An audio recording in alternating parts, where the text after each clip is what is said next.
Professor Ravikant जी, मैं फिर आपके पास आऊंगा। लोहिया ने रानी के खिलाफ मेहतरानी सुखो देवी को खड़ा करके क्या सामाजिक न्याय का शुरुआत नहीं की थी? आज तो इतनी गाली लोग दे रहे हैं। काशीराम ने क्या शुरुआत नहीं की थी? क्या उसको अलग कर देंगे उस पॉलिटिक्स को? जी। नहीं नहीं, डेफिनेटली वो शुरुआत तो वहीं से दिखाई पड़ती है। और जिसकी लंबी यात्रा अभी अरुण जी ने हमारे सामने रखी, तो वो सवाल लगातार बढ़ते चले गए, और जिसकी जरूरत थी वो जरूरतें हमारे सामने आती गई। 90 के दशक से लेकर के और 2010 तक वो चीजें दिखी सामने, लेकिन उसके बाद जो हिंदुत्व का उभार हुआ, खास करके कारपोरेट के साथ, उसने सामाजिक न्याय की राजनीति को या समावेशी राष्ट्रवाद की राजनीति को, इस सबको ग्रस लिया। तो आज फिर से उस चीज की जरूरत है कि ये दोनों चीजें सामने आए और उसका वो मुकाबला करें। और इसीलिए आज की जो चिंता है वो ज्यादा भयावह है, जिसकी तरफ इशारा किया अरुण जी ने, कि वो गांधी को गाली देख करके जो सज्जन कह रहे थे, असल में जो इस बीच में पॉलिटिक्स और सामाजिक आंदोलन हुए, उसमें अगर आप अंबेडकर वादियों को देखिएगा, तो उन्होंने सबसे ज्यादा हमला अंबेडकर गांधी पर किया। असल में जो गांधी और अंबेडकर दोनों के दुश्मन थे, जो दोनों को ही ग्रस्त करना चाहते थे, वो बच गए, और अंबेडकर वादियों ने सबसे ज्यादा हमला गांधी पर किया। अब थोड़ा लोगों को समझ में आ रहा है, अभी जबकि भी करते हैं। आप अभी भी करते हैं। अभी भी करते हैं। अब लेकिन आप दक्षिण भारत को देखेंगे, स्टालिन वहां से आते हैं, दक्षिण भारत के जितने भी अंबेडकरवादी हैं, उसमें दलित हो, ओबीसी हो, वे अंबेडकर के साथ गांधी को बराबर रखते हैं। और मैं आपके साथ, मुझे लगता है कि 1.5-2 साल तो हो ही गया है, मैं जी। बराबर इस बात को कहता रहा हूं कि जो अंबेडकर और गांधी दोनों का जो प्रयत्न है, वो उस एक ही लक्ष्य की तरफ जा रहा था। हम उसमें फर्क देख सकते हैं। गांधी जहां सवर्णों के भीतर उस अपराध बोध को पैदा करके, और जो जातिगत वैमनस्य है या जो जातिगत भेदभाव है उसको दूर करना चाहते थे, तो अंबेडकरवाद उस चेतना के जरिए वो समता का भाव पैदा करना चाहते थे। और दोनों ही बंधुत्व की तरफ जा रहे हैं, जिसको बाबा साहब ने तो बहुत वोकल होकर के कहा कि बंधुत्व की जरूरत है। और वहीं आप आइएगा कि गांधी को सबसे पहले आपको खारिज करना है, और ये काम कुछ वामपंथियों ने भी किया, ये भी सच है। तो ये इसका नुकसान हुआ अंततः। एक ने तो सीधा हत्या की, और दूसरा गांधी को लगातार रोज, जब पूना पैक्ट से लेकर के बहुत सारे मुद्दे हैं, उस पर कभी और चर्चा हो सकती है। जी। अब जो इस समय की चुनौती है, मैं अगर इस पर आऊं, तो जो राजनीति है, वो सामाजिक सुधार एक अपना विषय है, लेकिन जो राजनीति है, इस राजनीति को आपको नए कलेवर में करना पड़ेगा। मैंने कहा कि जो 90 के दशक में हो रहा है, उसको आप 2 कदम आगे बढ़ करके करें। जो सामाजिक न्याय के जो सवाल है, वो जाति जनगणना हो या आरक्षण का सवाल, मैंने कहा ये दोनों बेमानी बनाने की कोशिश हो रही है। इसके साथ साथ आपको सम्मान और स्वाभिमान को जोड़ना होगा। और साथ ही जो भूमिहीनों के जो सवाल हैं, अब आप क्यों उन जातियों पर नहीं पहुंच पा रहे? जो उत्तर प्रदेश की अगर मैं बात करूं, तो यहाँ 66 जातियां हैं दलितों में, जिसमें से 6 को आप अलग कर दीजिए, बाकी 60 जातियां ऐसी हैं जो अदृश्य हैं, माने मेन स्ट्रीम में आपको नहीं दिखती। उनके क्या कंसर्न है?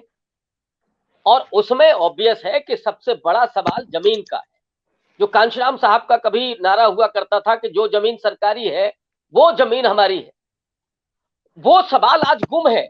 और इधर देखिएगा आप, योगी सरकार ने जो किया है, या पूरे केंद्र की सरकार जो कर रही है, कि यहाँ तो जो पट्टे मिले हुए थे उनको कब्जे में लिया जा रहा है। मैं आपको अयोध्या के बारे में बता सकता हूं, आपको आजमगढ़ के बारे में बता सकता हूं, ऐसे ही और कई और जिलों में। और उसके बदले में जब आंदोलन किया गया, तब सरकारी मुआवजा मिल जाएगा। जबकि सच्चाई यह है कि जमीन के बदले जमीन मिलनी चाहिए। आज भी देश का 55% दलित भूमिहीन है। आप इस सवाल को जब तक नहीं जोड़ते हैं, और दूसरा ओबीसी के जो अपने कंट्राडिक्शन हैं या जो उनके अंतर विरोध हैं, उसमें आप देखिएगा ओबीसी को आप कैसे एकजुट कर सकते हैं एक किसी मुद्दे पर।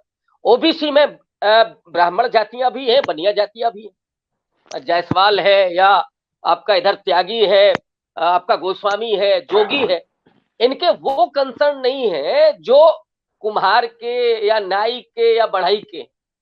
तो एक तरफ तो आपकी वो जातियां हैं जिनके कामकाज या जिनका जिनका जो निर्वृत्ति है वो ब्राह्मण और आपके बनिया जातियों की तरह।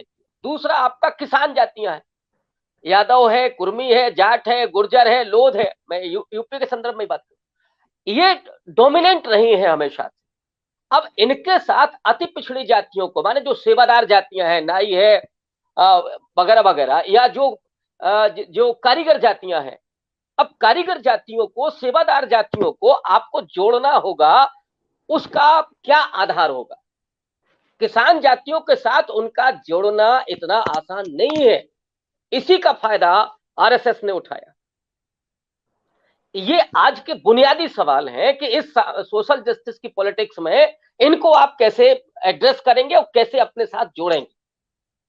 इसलिए मैं कह रहा हूं कि हमें इस पॉलिटिक्स को देखते हुए उस नए कलेबर की तरफ चलना पड़ेगा, उन नए कंसर्न के साथ चलना पड़ेगा जहां आप ये एकजुटता ला पाएंगे और इन अंतर विरोधों को आप समझ पाएंगे, तभी ये चीजें कामयाब हो सकती, वरना लंबे समय से तो हम लोग वही करते आ रहे हैं और हिंदुत्व की राजनीति वो लगातार और विस्तार करती जा रही है, क्योंकि उनको पता है ना कि इसके भीतर के अंतर्विरोध क्या है, और हम उसको, या जो ये जातियां हैं वो उसको नहीं देख पा रहे जो पॉलिटिक्स में।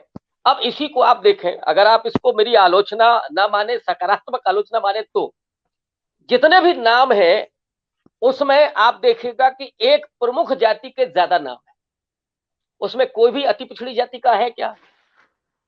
इस देश में एक भी अति पिछड़ी जाति का बुद्धिजीवी नहीं है जो इसमें बात कर सकता। अशोक गहलोत को छोड़ दीजिए, वो नेता है, वो आप नहीं एड्रेस करें। दलित कितने थे उसमें? शायद एक रतनलाल, और बाकी हो सकता है कोई वहां से हो दक्षिण भारत से, तो मैं उनको जानता नहीं। अब जब ये नहीं होंगे, क्योंकि आज की जो राजनीति है, खास करके बीजेपी ने जहां पे पहुंचा दिया है, वहां वो प्रतिनिधित्व की बात करते हैं, वो उन्होंने वो इस तरह का टेस्ट पैदा कर दिया है।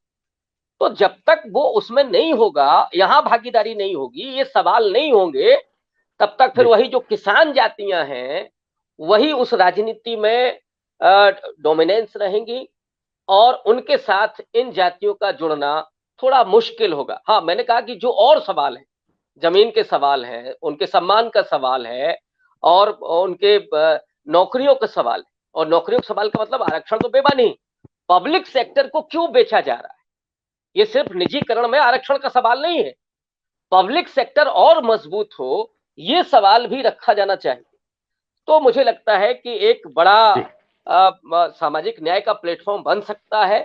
हाँ, अरुण जी की बात इससे भी सहमत हूं कि मैं कांग्रेस का जो